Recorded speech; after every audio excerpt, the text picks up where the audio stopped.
আমার প্রিয় ও স্নেহের 2024 সালের নতুন বছরে নবম শ্রেণীর ছাত্রছাত্রী বন্ধুরা, আশা করি তোমার সবাই ভালো আছো।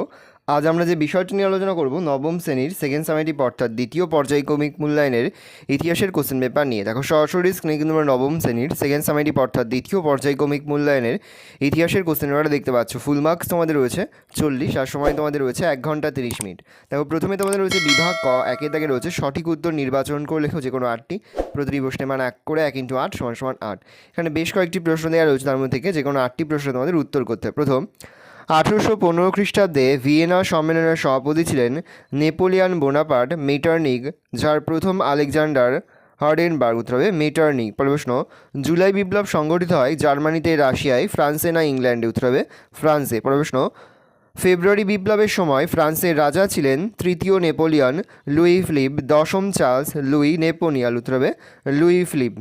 পরে যে জার্মানির ঐক্য আন্দোলনের নেতা ছিলেন হিটলার, মুসোলিনি, ম্যাসিনি, বিসমার্ক? উত্তর হবে বিসমার্ক। প্রশ্ন, ব্লাস্ট ফার্নেস আবিষ্কার করেন স্মিটন, আর্করাইট, কার্টারাইট, হারগ্রিভস? উত্তর হবে স্মিটন।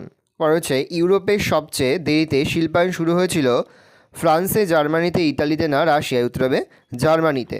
প্রশ্ন, কার্ল মার্কসের বিখ্যাত গ্রন্থটি হলো Divine Comedy, Das Kapital, two states, Macbeth? উত্তর হবে দাস ক্যাপিটাল। প্রশ্ন, আধুনিক রাশিয়ার জনক বলা হয় রাজা চতুর্থ আইভানকে, মিরকে, পিটার দ্য গ্রেটকে, আলেকজান্ডারকে? উত্তর হবে পিটার দ্য গ্রেটকে। পরে যে প্রথম বিশ্বযুদ্ধ সংগঠিত হয় 1911, 1912, 1913 না 1914 খ্রিস্টাব্দে? উত্তর হবে 1914 খ্রিস্টাব্দে। পরের প্রশ্ন, ভার্সাই সন্ধি স্বাক্ষরিত হয়েছিল 1918, 1919, 1920, 1921? উত্তর হবে 1919 খ্রিস্টাব্দে। পরে তোমাদের হচ্ছে বিভাগ খ, 2 দাগের হচ্ছে নিম্নলিখিত প্রশ্নগুলির উত্তর দাও। প্রশ্নের মান 1 করে 1 × 8 = 8। প্রথম, কয় দাগের হচ্ছে একটি বাক্য উত্তর দাও যে কোনো 4টি। প্রতিটি প্রশ্নের মান রয়েছে 1 করে 1 × 4 = 4। প্রথম, কত খ্রিস্টাব্দে কনফেডারেশন অফ দ্য রাইন গঠিত হয়? উত্তর লিখবে 1806 খ্রিস্টাব্দে। পরের প্রশ্ন, জুলাই বিপ্লবের সময় ফ্রান্সের রাজা কে ছিলেন? উত্তর লিখবে দশম চার্লস। পরের প্রশ্ন, ওয়াটার ফ্রেম কে আবিষ্কার করেন? উত্তর লিখবে রিচার্ড আর্করাইট। পরের প্রশ্ন, শিল্প বিপ্লব কথাটি প্রথম কে ব্যবহার করেন? উত্তর লিখবে শিল্প বিপ্লব কথাটি প্রথম ব্যবহার করেন ফরাসি দার্শনিক অগাস্তে ব্ল্যাঙ্কি। প্রশ্ন, কত খ্রিস্টাব্দে বিশ্ব অর্থনৈতিক মন্দা দেখা দিয়েছিল? উত্তর লিখবে 1929 খ্রিস্টাব্দে বিশ্ব অর্থনৈতিক মন্দা বা মহামন্দা দেখা দিয়েছিল। জার্মান পার্লামেন্টে নিম্নকক্ষের নাম কি? উত্তর লিখবে জার্মান পার্লামেন্টের নিম্নকক্ষের নাম রাইখস্ট্যাগ। পরে তোমাদের ক্ষয় দাগের হচ্ছে সত্য মিথ্যা নির্ণয় করো যে কোনো 2টি। প্রতিটি প্রশ্নের মান 1 করে 1 × 2 = 2। প্রথম, জোল ভ্যারাইন ছিল ইটালির গুপ্ত সমিতি? উত্তর হবে ঠিক, তাহলে আমরা সত্য লিখব। বাষ্প ইঞ্জিন আবিষ্কার করেন রিচার্ড আর্করাইট? উত্তর হবে ভুল, তাহলে আমরা মিথ্যা লিখব। যে হিটলার 1938 খ্রিস্টাব্দে অস্ট্রিয়া ও চেকোস্লোভাকিয়া দখল করেন? উত্তর হবে ঠিক, তাহলে আমরা সত্য লিখব। গয় দাগে নিম্নলিখিত বিবৃতিগুলির সঠিক ব্যাখ্যা নির্বাচন করো যে কোনো 2টি। প্রতিটি প্রশ্নের মান 1 করে 1 × 2 = 2। প্রথম বিবৃতি, নেপোলিয়নের পতনের পর অষ্টাদশ লুই ফ্রান্সের সিংহাসনে বসেন। এখানে দেখো ব্যাখ্যা রয়েছে 3টে, সঠিক ব্যাখ্যা হবে 2 নম্বর ব্যাখ্যাটি। ভিয়েনা সম্মেলনের কর্তারা সিংহাসনে ন্যায্য অধিকার প্রতিষ্ঠা করতে চেয়েছিলেন। 2 নম্বর বিবৃতি, শিল্প বিপ্লবের পর ইউরোপে শ্রমিক আন্দোলনের সূচনা হয়। এখানে 3টে ব্যাখ্যা আছে, সঠিক ব্যাখ্যা হবে 1 নম্বর ব্যাখ্যাটি। শ্রমিকরা পুঁজিপতি মালিক শ্রেণীর শোষণের শিকার হয়েছিল। পরের বিবৃতি রয়েছে, ভার্সাই সন্ধির দ্বারা জার্মানিক সামরিক শক্তি ভেঙে দেওয়া হয়। সঠিক ব্যাখ্যা হবে 3 নম্বর ব্যাখ্যাটি। জার্মানি ভবিষ্যতে যাতে বিশ্বশান্তি ভঙ্গ করতে না পারে তার ব্যবস্থা করা হয়। পরে তোমাদের রয়েছে বিভাগ গ, নিম্নলিখিত প্রশ্নগুলির 2 থেকে 3টি বাক্য উত্তর দাও যে কোনো 4টি। প্রতিটি প্রশ্নের মান 2 করে 2 × 4 = 8। প্রথম, বিসমার্ক কে ছিলেন? উত্তর লিখবে বিসমার্ক ছিলেন প্রাশিয়ার প্রধানমন্ত্রী। তিনি রক্ত ও লৌহ নীতি গ্রহণ করে জার্মানির বিভিন্ন রাজ্যগুলিকে প্রাশিয়ার নেতৃত্বে ঐক্যবদ্ধ করেন। এই উদ্দেশ্যে তাকে 3টি গুরুত্বপূর্ণ যুদ্ধে অংশ নিতে হয়: 1 ডেনমার্কের বিরুদ্ধে, 2 অস্ট্রিয়ার বিরুদ্ধে, 3 ফ্রান্সের বিরুদ্ধে। পরে হচ্ছে জোল ভ্যারাইন কি, কীভাবে এটি জার্মানির ঐক্যের ক্ষেত্রে সাহায্য করেছিল? জার্মান রাজ্যগুলির অভ্যন্তরীণ শুল্ক বৈষম্য ও বাণিজ্যের বাধাগুলি দূর করার উদ্দেশ্যে জার্মান অর্থনীতিবিদ ম্যাকেঞ্জের উদ্যোগে এবং প্রাশিয়ার নেতৃত্বে বিভিন্ন জার্মান রাজ্যকে নিয়ে 1819 খ্রিস্টাব্দে একটি শুল্ক সংঘ প্রতিষ্ঠিত হয় যা জোল ভ্যারাইন নামে পরিচিত। 1819 খ্রিস্টাব্দে জোল ভ্যারাইন নামে জার্মান শুল্ক সংঘ প্রতিষ্ঠার পর থেকে এর মাধ্যমে জার্মান রাজ্যগুলির মধ্যে যোগাযোগ বৃদ্ধি পায় জোলভারাইন পরিচালনায় নেতৃত্বদানের মাধ্যমে প্রাশিয়ার জার্মানির রাজনৈতিক আন্দোলনের নেতৃত্ব গ্রহণ করে। পরে হচ্ছে কাকে কেন মুক্তিদাতা জার বলা হয়? রাশিয়ার জার দ্বিতীয় আলেকজান্ডারকে মুক্তিদাতা জার বলা হয়। রুশ জার দ্বিতীয় আলেকজান্ডার 1861 খ্রিস্টাব্দে মুক্তির ঘোষণাপত্র নামে এক আইনের দ্বারা রাশিয়ার সকল ভূমিদাসদের দাসত্ব থেকে মুক্তি দেন। এজন্য তাকে মুক্তিদাতা জার বলা হয়। সুয়েজ খাল খননের উদ্দেশ্য বা গুরুত্ব কী? সুয়েজ খাল খননের সুবিধা বা গুরুত্বগুলি ছিল: একই খাল ভূমধ্যসাগর ও লোহিত সাগরকে যুক্ত করলে জলপথে এশিয়া ইউরোপের দূরত্ব কয়েক হাজার কিলোমিটার কমে যায়। 2. এই খালপথে ইউরোপীয় দেশগুলির তাদের পথ্য অল্প সময়ে এশিয়ার বাজারে পৌঁছে দিতে সক্ষম হয়। শিল্পোন্নয়ন দেশগুলি তাদের উপনিবেশগুলি থেকে শিল্পের কাঁচামাল এই সুবিধাজনক জলপথে নিয়ে যেতে সক্ষম হয়। 4. সাম্রাজ্যবাদী শক্তিগুলি এশিয়া আফ্রিকার উপনিবেশগুলির ওপর নিয়ন্ত্রণ বজায় রাখতে সক্ষম হয়। আচ্ছা, সিরাজেভো হত্যাকাণ্ড বলতে কী বোঝো? অস্ট্রিয়ার যুবরাজ আর্কডিউক ফ্রান্সিস ফার্দিনান্দ ও তার পত্নী সোফিয়া 1924 খ্রিস্টাব্দে 28 জুন বসনিয়ার রাজধানী সেরোজোভা শহরে স্লাভ সন্ত্রাসবাদী দল ব্লক হ্যান্ড বা ইউনিয়ন অফ ডেট এর সদস্যের হাতে নিহত হন। এই ঘটনা সেরোজোভা হত্যাকাণ্ড নামে পরিচিত। বলছে পিটারলুর হত্যাকাণ্ড কী? ব্রিটিশ সরকার হেভিয়াস কর্পাস আইনের দ্বারা শ্রমিকদের সভা সমিতি নিষিদ্ধ করলে প্রায় 50,000 শ্রমিক এই আইনের প্রতিবাদে ম্যানচেস্টারের সেন্ট পিটারের ময়দানে এক সমাবেশে মিলিত হয়। সমাবেশে ব্রিটিশ সেনাবাহিনী গুলি চালালে 11 জন শ্রমিক নিহত ও কয়েকশো শ্রমিক আহত হয়। এই ঘটনা পিটারলুর হত্যাকাণ্ড নামে পরিচিত। পরে হচ্ছে ফ্যাসিবাদ কী? ফ্যাসিবাদ প্রকৃতপক্ষে ইটালিতে বিনেটো মুসোলিনির নেতৃত্বে গঠিত এবং ফ্যাসিস্ট দল পরিচালিত একটি বিশেষ রাজনৈতিক মতবাদ। রাষ্ট্রবিজ্ঞানীদের মতে উগ্র জাতীয়তাবাদ ও অগ্রাসী সাম্রাজ্যবাদী উদ্দেশ্যে প্রতিষ্ঠিত একদলীয় একনায়কতন্ত্রী শাসন ব্যবস্থা এবং সর্বনিয়ন্ত্রণবাদী মতবাদই হল ফ্যাসিবাদ। বলেছে ভার্সাই সন্ধির 3টি অর্থনৈতিক সূত্র উল্লেখ করো। ভার্সাই সন্ধির প্রধান 3টি অর্থনৈতিক সূত্র ছিল: 1. জার্মানিকে ক্ষতিপূরণ বাবদ 660 কোটি পাউন্ড দিতে হবে। 2. জার্মানির কয়লা সমৃদ্ধ সার অঞ্চল আগামী 15 বছরের জন্য ফ্রান্স পাবে বা ফ্রান্সকে দিতে হবে। 3. জার্মানির বাজারে মিত্র শক্তির পণ্য বিক্রি করার অধিকার দিতে হবে। বলছে এপ্রিল থিসিস কী? রাশিয়ায় 1917 খ্রিস্টাব্দের মার্চ বিপ্লবের দ্বারা বুর্জুয়া শ্রেণী শাসন ক্ষমতা দখল করে। এরপর বলশেবিক নেতা লেনিন নির্বাসন থেকে রাশিয়ায় ফিরে বলশেবিক কর্মীদের সামনে 16 এপ্রিল তার নিজস্ব চিন্তাধারা তুলে ধরেন এবং বুর্জুয়াদের হাত থেকে বলশেবিক কর্মীদের ক্ষমতা কেড়ে নিতে বলেন। এটি এপ্রিল থিসিস বা এপ্রিল মতবাদ নামে পরিচিত। পরে তোমাদের রয়েছে নিম্নলিখিত প্রশ্নগুলির 7 থেকে 8টি বাক্য উত্তর যে কোনো দুটি, প্রতিটি প্রশ্নের মান 4 করে, 4 গুণ 2 = 8। প্রথম, টিকা লেখো মেটার্নিক ব্যবস্থা। অস্ট্রিয়ার প্রধানমন্ত্রী প্রিন্স ক্লেমেন্স মেটার্নিক ছিলেন সমকালীন ইউরোপীয় রাজনীতির উজ্জ্বলতম নক্ষত্র।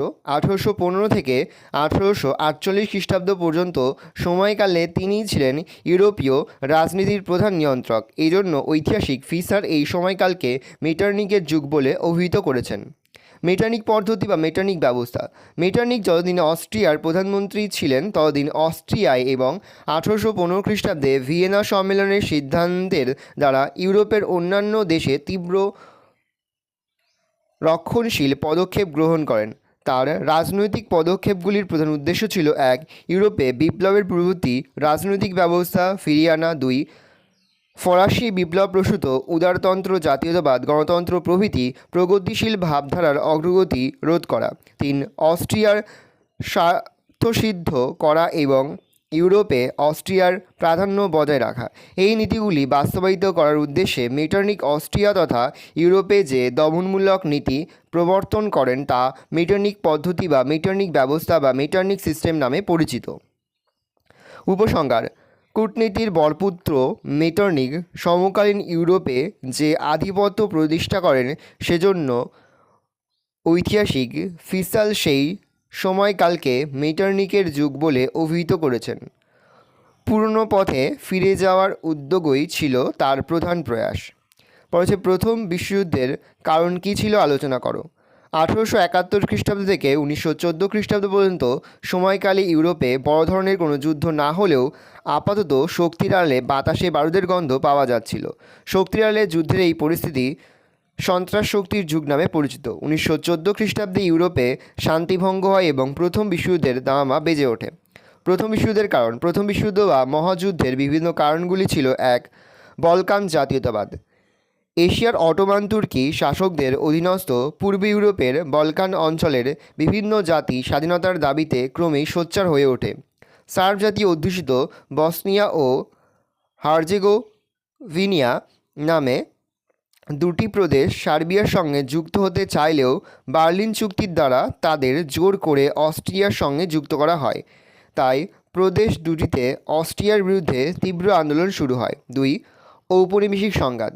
ইংল্যান্ড, ফ্রান্স প্রভৃতি দেশে আগে শিল্পায়ন ঘটায় তারা এশিয়া ও আফ্রিকার বিভিন্ন স্থানে ঔপনিবেশ বিস্তারে এগিয়েছিল। জার্মানি সহ বেশ কয়েকটি ইউরোপীয় দেশে পরে শিল্পায়ন ঘটায় তারা সেই শিল্পায়িত দ্রব্যের বাজার অন্বেষণের জন্য উপনিবেশ দখল করতে গেলে অন্যদের সঙ্গে তাদের সংঘাত বেঁধে যায়। জার্মানি সহ বেশ কয়েকটি ইউরোপীয় দেশে পরে শিল্পায়ন ঘটায় তারা সেই শিল্পায়িত দ্রব্যের বাজার অন্বেষণের জন্য উপনিবেশ দখল করতে গেলে অন্যদের সঙ্গে তাদের সংঘাত বেঁধে যায়। 3. মরক্কো সংকট। ফ্রান্স আফ্রিকার মরক্কোয় উপনিবেশ স্থাপনের চেষ্টা করলে জার্মান কাইজার দ্বিতীয় উইলিয়াম ফ্রান্সের বিরুদ্ধে মরক্কোর সুলতানের পাশে দাঁড়ান এবং প্যান্থার নামে একটি যুদ্ধজাহাজকে মরক্কোর আগাদির বন্দরে ঢুকিয়ে দেন। ফলে ফ্রান্স ও জার্মানির সম্পর্কের অবনতি ঘটে। 4. সিরাজেভো হত্যাকাণ্ড। অস্ট্রিয়ার যুবরাজ আর্কডিউক ফার্দিনান্দ ও তার স্ত্রী সোফিয়া সার্ব জাতীয় অধ্যুষিত বসনিয়া সফরে এলে তারা সিরাজেভো শহরে এক বসনীয় ছাত্রের হাতে নিহত হন।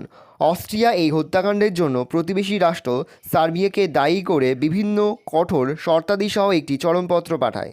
শেষ পয়েন্ট করে উপসংহার। অস্ট্রিয়ার চরমপত্রে কিছু শর্ত মানলেও অবশিষ্ট শর্তগুলির বিষয়ে আলোচনার উদ্দেশ্য একটি আন্তর্জাতিক বৈঠক ডাকার প্রস্তাব দেয়, কিন্তু অস্ট্রিয়া এই প্রস্তাব অগ্রাহ্য করে সার্বিয়ার রাজধানী বেলগ্রেড আক্রমণ করে। কিছুদিনের মধ্যে ইউরোপ ও ইউরোপের বাইরে বিভিন্ন রাষ্ট্র ভিন্ন ভিন্ন বিবাদমান পক্ষে যোগ দিলে তা বিশুদ্ধে পরিণত হয়। পরের প্রশ্ন রয়েছে, ভার্সাই সন্ধির অর্থনৈতিক সূত্রগুলি উল্লেখ করো। খুবই গুরুত্বপূর্ণ একটা প্রশ্ন। দেখে নাও, আমি আর মুখে বলছি না, মুখে বললে ভিডিওটা বড় হয়ে যাবে, এটা তোমার অসুবিধা হবে। আমি আস্তে আস্তে কল ডাউন করছি, তোমরা কিন্তু অবশ্যই ভিডিওকে থামিয়ে বা স্ক্রিনশট নিয়ে কিন্তু সম্পূর্ণ উত্তরটা তোমাদের খাতে নোট ডাউন করে নেবে। পয়েন্ট করবে ভার্সাই সন্ধির অর্থনৈতিক সূত্রাবলী। দেখে নাও, 1 দিয়ে পয়েন্ট করবে আর্থিক ক্ষতিপূরণ, 2 দিয়ে পয়েন্ট করবে সার অঞ্চল দখল, 3 দিয়ে পয়েন্ট করবে সম্পদ দখল, 4 দিয়ে পয়েন্ট করবে নৌ শক্তি দখল, 5 দিয়ে পয়েন্ট করবে যানবাহন দখল, 6 দিয়ে পয়েন্ট করবে বাজার দখল, 7 দিয়ে পয়েন্ট করবে নদীপথ দখল, 8 দিয়ে পয়েন্ট করবে বিশেষ অধিকার ত্যাগ, আর শেষ পয়েন্ট করবে উপসংহার। তোমরা কিন্তু অবশ্যই ভিডিওকে থামিয়ে বা স্ক্রিনশট নিয়ে কিন্তু সম্পূর্ণ উত্তরটা তোমাদের খাতাতে নোট ডাউন করে নেবে, বা এখান থেকেই তোমরা কিন্তু প্রশ্নের উত্তরটা মুখস্থ করে ফেলবে। দেখে নাও, পরের প্রশ্ন তোমাদের রয়েছে, জাতিসংঘের প্রতিষ্ঠায় উড্রো উইলসনের কীরূপ ভূমিকা ছিল?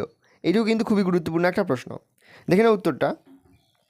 1 দিয়ে পয়েন্ট করবে 14 দফার শর্ত ঘোষণা, 2 দিয়ে পয়েন্ট করবে 14 শর্ত, 3 দিয়ে পয়েন্ট করবে প্যারিসের শান্তি সম্মেলন, 4 দিয়ে পয়েন্ট করবে কমিটি গঠন, 5 দিয়ে পয়েন্ট করবে লিগ গভর্নেন্ট, পরের পয়েন্ট করবে 6 দিয়ে জাতিসংঘের প্রতিষ্ঠা, আর শেষ পয়েন্ট করবে তোমরা উপসংহার। ভালো করে দেখে নাও, কোথাও বুঝতে বা লিখতে যদি কোনো অসুবিধা হয় তাহলে কিন্তু নির্দ্বিধায় কমেন্ট সেকশনে কমেন্ট করে জানাতে একদমই ভুলবে না। পরের তোমাদের রয়েছে বিভাগ উঙ। 5 দাগের নিম্নলিখিত প্রশ্নগুলির 15 থেকে 16টি বাক্যে উত্তর দাও, যে কোনো একটি প্রশ্নের মান 8। প্রথম, ফ্রান্সে ফেব্রুয়ারি বিপ্লবের কারণগুলি কী ছিল? খুবই গুরুত্বপূর্ণ একটা প্রশ্ন। দেখে নাও, আমি আস্তে আস্তে কল ডাউন করছি, তোমরা কিন্তু অবশ্যই ভিডিওকে থামিয়ে বা স্ক্রিনশট নিয়ে কিন্তু সম্পূর্ণ উত্তরটা তোমাদের খাতায় নোট ডাউন করে নেবে। পয়েন্ট করবে ফেব্রুয়ারি বিপ্লবের কারণ। বিভিন্ন ঐতিহাসিক এই বিপ্লবের জন্য বিভিন্ন কারণকে দায়ী করেন। 1 দিয়ে পয়েন্ট করবে বুর্জোয়াদের আধিপত্য, 2 দিয়ে পয়েন্ট করবে জনসমর্থনের অভাব, 3 দিয়ে পয়েন্ট করবে ত্রুটিপূর্ণ বিদেশ নীতি, 4 দিয়ে পয়েন্ট করবে শ্রমিকদের ক্ষোভ, 5 দিয়ে পয়েন্ট করবে আর্থিক দুরবস্থা, 6 দিয়ে পয়েন্ট করবে কম ভোটাধিকারের দাবি, শেষ পয়েন্ট করবে মূল্যায়ন। ভালো করে দেখে নাও। পরের প্রশ্ন, ইংল্যান্ডে সর্বপ্রথম শিল্প বিপ্লব সংগঠিত হওয়ার কারণগুলি কী ছিল? দেখে নাও উত্তরটা। পয়েন্ট করবে ইংল্যান্ডের সর্বপ্রথম এবং মহাদেশীয় ভূখণ্ডে দেরিতে শিল্পায়ন ঘটার কারণ। খুবই গুরুত্বপূর্ণ একটা প্রশ্ন। তোমরা কিন্তু অবশ্যই এই প্রশ্নটা তোমাদের খাতাতে লিখে তোমরা কিন্তু মুখস্থ করে ফেলবে। এটা কিন্তু ফাইনাল পরীক্ষা এবং সেকেন্ড সামেটিভ এক্সামের জন্য কিন্তু দুটো পরীক্ষার জন্যই কিন্তু খুবই গুরুত্বপূর্ণ একটা প্রশ্ন। 1 দিয়ে পয়েন্ট করবে অনুকূল প্রাকৃতিক পরিবেশ। 2 দিয়ে পয়েন্ট করবে বাজার। 3 দিয়ে পয়েন্ট করবে সুলভ শ্রমিক। 4 দিয়ে পয়েন্ট করবে কৃষির অগ্রগতি। 5 দিয়ে পয়েন্ট করবে বাণিজ্যের গুরুত্ব বৃদ্ধি। 6 দিয়ে পয়েন্ট করবে যোগাযোগ ও পরিবহন। 7 দিয়ে পয়েন্ট করবে বৈজ্ঞানিক আবিষ্কার। ভালো করে দেখে নাও। শেষ পয়েন্ট করবে উপসংহার। আরও একবার প্রশ্নটা দেখে নাও। আমি আরও একবার স্ক্রল করছি। দেখো পরবর্তী প্রশ্ন তোমাদের রয়েছে রুশ বিপ্লব, নভেম্বর বিপ্লব, বলশেভিক বিপ্লবের বিভিন্ন কারণগুলি সম্পর্কে আলোচনা করো। এই প্রশ্নটা কিন্তু বিভিন্নভাবে ঘুরিয়ে আসতে পারে। রুশ বিপ্লব আসতে পারে, বা শুধু নভেম্বর বিপ্লব আসতে পারে, বা শুধু বলশেভিক বিপ্লব আসতে পারে। প্রশ্নের উত্তর কিন্তু একই হবে। এবার উত্তরটা দেখে নাও। পয়েন্ট করবে রুশ, নভেম্বর, বলশেভিক বিপ্লবের কারণ। 1 দিয়ে পয়েন্ট করবে কৃষকদের দুরবস্থা। দেখে নাও। 2 দিয়ে পয়েন্ট করবে শ্রমিকদের দুরবস্থা। 3 দিয়ে পয়েন্ট করবে অধিকারহীনতা। 4 দিয়ে পয়েন্ট করবে রাসপুটিনের ভূমিকা। 5 দিয়ে পয়েন্ট করবে 1905 খ্রিস্টাব্দের বিপ্লব। 6 দিয়ে পয়েন্ট করবে রুশীকরণ নীতি। 7 দিয়ে পয়েন্ট করবে বুদ্ধিজীবীদের অবদান। 8 দিয়ে পয়েন্ট করবে প্রথম বিশ্বযুদ্ধের প্রভাব। 9 দিয়ে পয়েন্ট করবে এপ্রিল থিসিস। শেষ পয়েন্ট করবে উপসংহার। ভালো করে দেখে নাও। এই রয়েছে টোটাল তোমাদের সেকেন্ড সামেটিভ অর্থাৎ দ্বিতীয় পর্যায়ক্রমিক মূল্যায়নের নবম শ্রেণীর ইতিহাসের কোশ্চেন পেপার। ভালো তোমরা কোশ্চেনটা দেখে নাও। এই ধরনের কোশ্চেন প্যাটার্নই কিন্তু প্রতিটি স্কুলে তোমাদের কিন্তু সেকেন্ড সামেটিভ অর্থাৎ দ্বিতীয় পর্যায়ক্রমিক মূল্যায়নের প্রশ্নপত্র হবে। সেহেতু ভালো করে তোমরা কোশ্চেন পেপারটা দেখে নাও। কোথাও লিখতে বা বুঝতে কোনো রকম অসুবিধা হয় তাহলে কিন্তু নির্দ্বিধায় কমেন্ট সেকশনে কমেন্ট করে জানাতে একদমই ভুলবে না।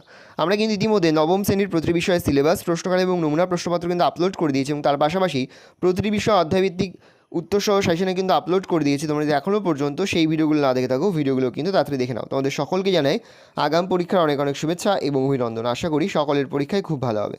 ভালো করে তোমরা কোশ্চেন পেপারটা দেখে নাও।